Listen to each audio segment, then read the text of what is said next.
Now it's your turn. Hit the next 4 hit circles. Great job! Now introducing the slider, slider ball, follow circle, and slider tick.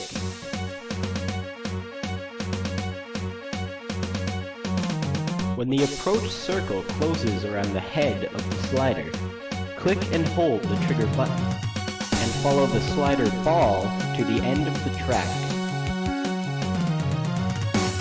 Now let's meet the reverse arrow.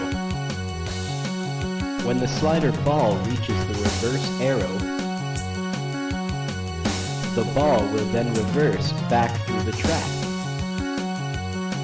Alright, now you try. Hit the next 3 sliders.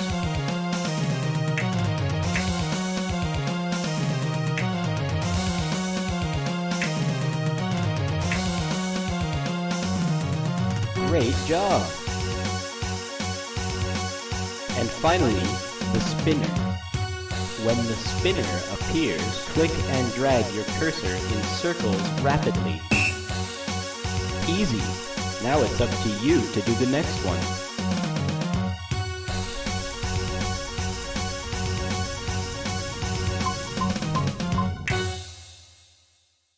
That's it!